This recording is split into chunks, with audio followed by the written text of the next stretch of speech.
This video is called Our Dad's Garage. He's my dad. Yeah!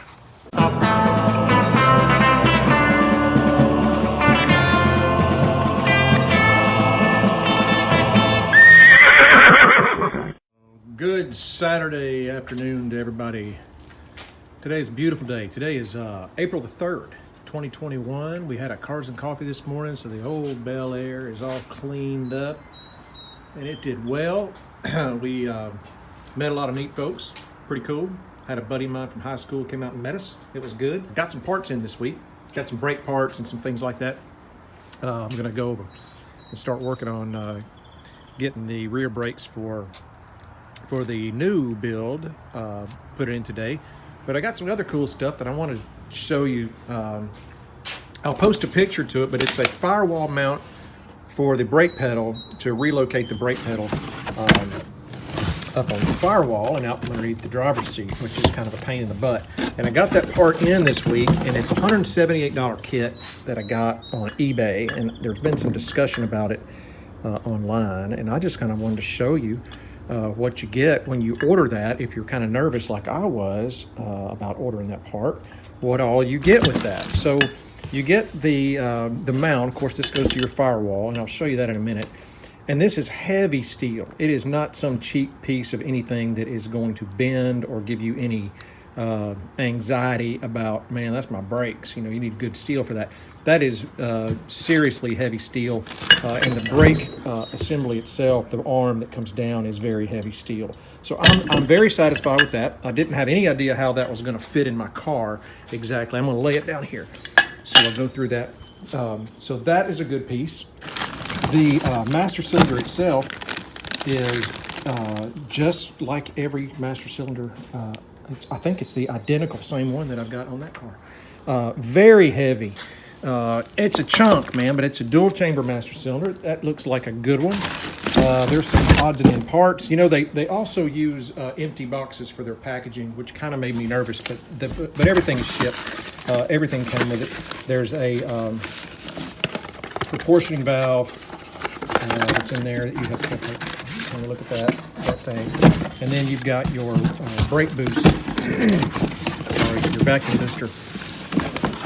I got the smaller one just because I don't love the way they look. Of course, nobody loves the way they look, which is why the issue, and you get that with it too. And that looks to be like the, you know, good quality stuff too. But what I want to do is I'm going to take that piece and just kind of mock it up on the inside of that car and show you kind of what the fit is going to look like, because that's the issue.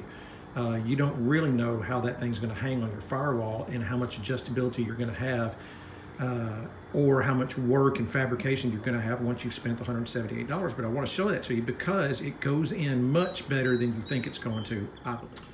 All right, so that's looking through the speedometer hole of my 53. And I have removed, okay, there were two of these bars here that came in, and they fit on both sides of the steering column. And I have removed the one on the passenger side. Right in that space right there is where this guy is going to mount to that plate. But I'm going to show you exactly where that is. But you need to take this one out in order to get this to sit right where you want it to. So it's going to line up where your brake pedal, it's got to sit, see, now on the passenger side of your steering column. Steering column passes through here, it can't swing there, and it's not going to be way out of place if you put it over there. And I'm going to run a clutch. A lot of guys are using this for an automatic transmission, but I'm going to run the clutch, so I'll have a clutch pedal. And then, so it needs to sit, you know, just the passenger side of that steering column. So in order for it to do that, you've got to line it up about right in that space. So you remove this other little support bar here, and then you're free to do it, and I'll show you that. Okay, now for video purposes, I only have one hand to do this, so I've just set it in there about where I think it will mount. So it's sort of in the center of that panel.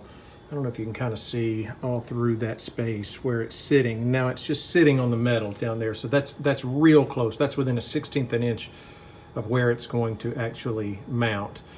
And then the thing that concerned me was, where is the brake pedal once you get that done? So this brake pedal is actually going to swing in, and it will mount about right there. So it will replace the factory brake almost exactly where the brake was before, and that still gives you plenty of space for brake travel. And it's adjustable. I don't know if you can see inside there. There are different holes along that bar there. Let me see if I can show you from this side. There it is. So you can see all the adjustability. I mean, you could mount it out further if you wanted to. I don't think you would want your brake pedal to stick out closer to you than this, because your gas pedal is not going to be that far off the floor. It's about 2 inches off the floor in the factory position, maybe a little taller than that at the very, very top up there. So your brake pedal is going to ride about right there. And if your clutch pedal and your brake pedal are right there together, I really think, with just a little bit, maybe a little bit of wiggle there to the left, because there's a little bit of room left. See, I've still got another inch that I could go before I get into my steering column. But the geometry of that works really well right out of the box for a 49 to 54 Chevrolet. If you're curious about that kit, here it is mocked up inside there. I don't think there's going to be any issues mounting that, and I really believe that this is the car it was made for. So it's good, man. I'd say order away, save you some money. I used the other kit. I'm trying to think, the Walton kit on the Bel Air. It was great kit, but quite a bit more expensive. This is for the same basic design, and I would say a compatible quality. This is a more affordable and pretty well just an out-of-the-box mount. There will be maybe a little bit of fabrication on this end. I don't know if you see, this is and I've just got that stuck in. They've got an extension here that they've given you that you can then fabricate that to bend or whatever and mount it then into your dash panel or into your dashboard on this end for support. I'm not even sure you'd need it, but I think I will figure out something. But there's a couple of places in there I believe I can find that I can mount that to. Okay, so that is the brake put in place in the spot that I want it, and it's kind of flushed out here, and this is the panel that came out of that. So I'm either going to, this is pretty thick metal, but it's not thick enough really for a plate for that. I'm going to fabricate a plate for that, but in order to get it fit right, I'm going to use this panel. And I'll just mount it to this panel, and then I'll fabricate, because it's going to mount flush into this space anyway. So then once I come back with the thicker metal that I fabricate, I'll get that. So I wanted to show you that. And what I've done is I've kind of just clamped it into place. I've got it clamped in place. You're now looking back through the speedometer hole, and that's level. That's where I want that thing. And so what I'm going to have to figure out now is this piece that drops down right here. It just has a screw or a bolt hole, and what I've got to figure out is how to get that piece. You can see it hanging down here, right here. I believe it will line up really close to the other rod, where the rod that I removed. If I could get that to line up, that'd be perfect. And I think that's what I'm going to do. So anyway, got that mocked into place there where you can kind of see it. You're going to have to set these things in 3 dimensions where you can look at it. But that's the way to do it, I believe. And I've got that process started. Okay, and now I replaced that panel in the place where it goes, so it sits right inside that little recess there. And I have passed this clamp through. This is factory. There's a little hole there. Passed that through, and I've clamped the plate for that brake bracket. I've clamped it to the back of this piece here. Now I'm going to go inside with my Sharpie, and I'm just going to draw around the inside of that thing so I know exactly where to locate that on the back of that plate. All right, now you're inside. You're looking at the same thing I just showed you outside. And now what I've got to do is figure out how to get in here with my Sharpie and draw exactly where that plate goes. I'm not sure I can reach it from the other side. Yeah, I can. And now with those marks, I can remove all of this and mount that bracket to the plate. And there it is sitting inside the marks that I made, and now I'll just come through here with a drill, and all I'm going to do is put it right in the center, and I'm going to use this just to locate my holes first.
Okay, and now that panel has been put back in place. I just put four screws in it, one on top and bottom, one on each side.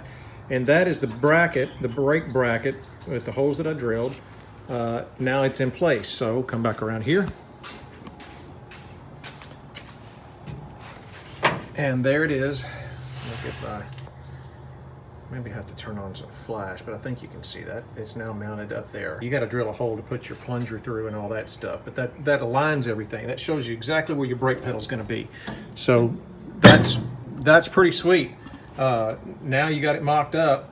Now you just got to build your front panel up there. I would do that out of probably maybe a 1/16 of an inch of plate steel would be something. You know, you're going to slam on that brake, and you want something that's really going to be pretty substantial. Okay, so there I have mounted the brake booster to the firewall, and what I did was using this plate here as a template, drilled my holes in, mounted the brake pedal itself to the back of this plate, and then you've got to cut about a 1.5 inch hole in this plate to pass the back side of the brake booster through, and then mate those two pieces together. But this way you've got everything kind of mocked up. And now I don't think this metal piece here is strong enough to mount my brake pedal, so I'm using this just as a placeholder. Once I get it all mocked up, then I can take this apart and I'll make a steel plate that will sit inside this and virtually replace this. That's a whole lot stiffer. That's what I'm doing. So what I had to do was I had to come down here and modify this little cutout here. You just got to go in here and cut this little notch out so that your brake booster will fit flush against it as you modify that in. But that way you've got something that you can use, and you can see how that's going to go in. And you could even hang your master cylinder out here to the top to make sure you've got plenty of clearances over your hood. But I've got plenty of clearance there, I know I do. So that's going to clean up and look nice. And just to show you on the inside, what I have discovered is, I believe, I don't know if you can see that, inside there, the original rod that I had removed, I believe is going to pass back under and actually help me on this little leg that kicks down right here. I believe I'm going to be able to drill a hole. I don't know if you can see my fingers pointing. I believe I'll be able to drill a hole right through the center of that bar that comes down and pass that rod threaded side first through it and then back up to the firewall. And I believe that rod will actually hold the backside of this, give it some support, but you don't have to give it much because once it's in that steel plate it'll be fine. But that would give it the right amount of support on the backside just to keep it from rattling around underneath your dash.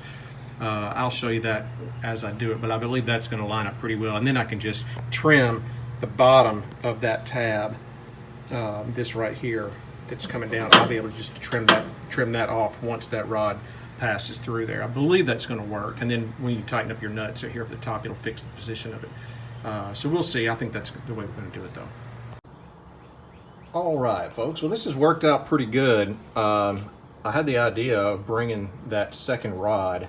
Let me get back over here and see if I can show you that. Let's see if there's any place that I can shine through. Right there it is, through the clock hole. All right, so the second rod that we've removed originally is this one right here. Okay, so it goes back through. And what I did, it came down and it locates inside this dash. Let's go inside here and look. Okay, it locates underneath here, and this is where your steering column is going to mount to. There's a little U-bolt that pops back up through here. And your steering column nut will come back through that hole, and that's going to mount that right there. So you need a place, you need a rear support for the bracket for your brake pedal. And I originally had taken that rod out, and as I came back through, I noticed that that rear support is actually going to fall right in place where that rod is. So all I did, I don't know if I can show you exactly what I did. Let's see if I can show it to you from this side. I don't know if you can see that. I drilled a hole through the middle of that rod, or through the middle of that bracket. I trimmed it down here, and it makes the perfect support, rear support for the brake bracket, just using that rod. All it has to do is hold this guy and just keep it from rattling, because you've got 4 bolts that's going to hold it up there to the brake booster, through the firewall, through a plate of steel that we're going to put up there. So you got a steel plate on one side, and you just needed a brace back here. And an easy way to locate a place without having to do any welding or anything else is to cut a 3/8, or to drill a 3/8 hole in that steel tab, in this steel tab here, right in the center, and pass that rod through it. So I'll show you how to do that. What I did was I drilled a hole that I'm going to pass. This is the rod. This rod is the rod that supports the dashboard from the bulkhead that I originally removed on the right-hand side. I'm going to pass that rod through that hole, and so that is a 3/8 drill bit hole, and it makes just the perfect fit, actually. So at about, if we put the ruler on here, I'm going to do it on the inches side so you can see it, and I'm holding this with one hand and I'm trying to show you with the other. So I'm measuring from where the flat bar meets this round section here, from the weld out. You need about 3 3/4, maybe let's call it 3 7/8, somewhere between 3 3/4 and 3 7/8 inches out. You want to drill that hole, center it right in the middle of that piece of steel, and then your bar is going to pass through that.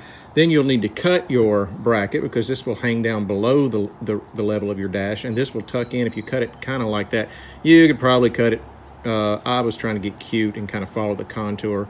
You could probably cut straight across there and it wouldn't matter. You're not going to see it either way. And once this kind of pinch holds onto this to this bar, it's not going to move. It is a very firm fix. And the other thing you could do is you could go ahead and clean that up on the backside and pop one tiny little weld in there, just in case if you ever thought it might squeak or something. You could pop that in there, something that you could grind out easily in case you ever needed to take this back apart.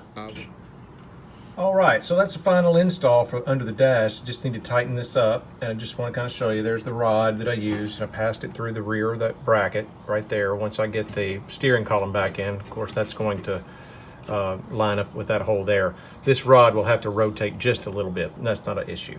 Then all you've got to do then is thread the bracket here onto the rear post that goes into the brake boost. If you decided that you needed more leg room, to send you an extension for that. I don't think there's any reason for me to do it that way. I just kind of like the look of it tight against the firewall. But it is mounted. It's very firm. It's in place. I really haven't even tightened the bolts up, and you can see here I am trying to shake it. The whole car is shaking, and it's in place. Then this rear bolt's not even on yet, so it's very firm. The adjustment for where you want your brake located, then if you want the brake, out further, that adjustment is made on that bracket that threads onto the brake booster up there I was just showing you. So as that brake pedal goes in, it may need some more travel than that. I doubt it. That's right out of the box. That took about really an hour's worth of thinking and planning and very little fabrication for this to go right in to a 1953 Chevy 210 and Bel Air 150 series. Be the same thing. I would imagine the 54 is identical. I would imagine the 49 through the 54 would be a very similar installation for this particular kit. Pretty neat little kit for the money, $175 versus a little over $400 for the Walton fabrication companies. Hey, they got a great product, but this is a great price if you want something to do on your car that you know, first of all, it's made out of, you know, heavy duty steel. There's not an issue with it being you know flimsy in any way. It's all very well made. It's very simple, but easy installation. I think it'll work great for you. Thanks.